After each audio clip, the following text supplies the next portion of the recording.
Hello and welcome back to my YouTube channel. This is peaceful, isn't it? It's been a while. It's been so long. But I have been busy in the garden, gardening. Surprise, surprise. A lot of summer, a lot of spring and summer in the garden, gardening, and just trying to make it a little bit better than it was last year. Like every single year, I just try to improve it. It's not perfect still, but I put a lot of energy into it.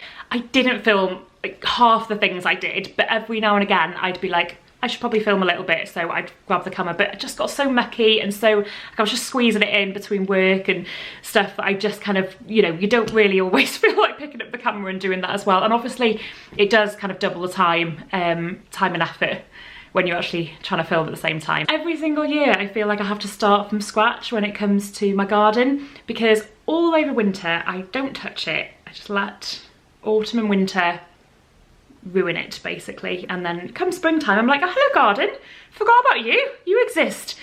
And then I have to start just clearing up the complete mess that it's become. So this year, I promise, you have to hold me to this. I'm going to keep it tidy. I'm going to pop out there once a month, at least. I'm looking that way because my garden is that direction. To do a little bit of a tidy around, clear any weeds and leaves that have fallen and things, just maintain the grass, trim the edges. I got so obsessed with trimming the edges of the grass over summer. I've been able to actually make the edges of my lawn look like edges of a lawn and not just like, you couldn't tell where my borders began and where the grass ended for so long. And I genuinely didn't feel like it was actually possible to make it look like I have done, but I have done. Okay, it's not perfect. I have to spend a lot of money to make it perfect, and I don't have that, so I'm just kind of budget makeover, as I always do, and just tried to make it something that isn't a complete disaster. So yeah, looking back over the footage, to be fair, I'm so impressed. Like, I didn't actually realise how much progress I've made. You kind of forget, don't you? You get used to something after a while and you're like, where did I start? And then you look back at the footage, I can't believe it. I can't believe how overgrown some of those borders were and what a challenge it was to get them cleared. I'm half regretting sitting on this because I feel like, is it swinging too much? Is it swinging a bit too much? I'm trying to hold it still. There's a reason why there's an egg chair in my lounge. I bought it way towards the end of summer, a little bit too late to have it outside. So I thought, I'll plonk it in the corner of my lounge. It'll be an indoor egg chair. But then I'm thinking, when Christmas comes along, this is where the Christmas tree goes. So I don't know where this is going to go. Possibly I'm going to dismantle it and put it in the garage. I do have a cover for it. I did buy a cover for it from Amazon. But I don't know. I still kind of don't, I don't know. Maybe I'll leave the metal structure section outside and then put a cover over this section and put that in the garage because I don't want it to get ruined. The spiders and yucky things still get in my garage. It's not perfect, like it won't completely protect it, but it will protect it mostly from rain and stuff. I also bought another outdoor furniture set as well. I bought that one from B&Q, I bought this from Asda. Again, I've sat in it once because I bought it way too late. But hey, they're here for next year, and hopefully if I can keep them in good condition, not ruined by the weather, hopefully I'll be able to put them to good use next year. So I'm gonna put all this footage together anyway and edit it, put some pretty music over the top of some kind, and you can watch how my garden has been transformed. But it's still in progress, obviously, and I want to plant so many flowers, but I'm going to leave that till next year now. I added a couple, but most of it's going to be next year, hopefully. Hopefully, yeah, if I keep on top of it, when spring comes next year, I can actually make progress on making it even nicer rather than having to start from scratch like I did this year. But yeah, enjoy me pottering around the garden. And yeah, if you have any tips, let me know. If there's any like just little things, suggestions that you think I should do or attempt in the garden at some point next year, let me know. Enjoy.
Thank you so much for watching, and I will see you in my next video.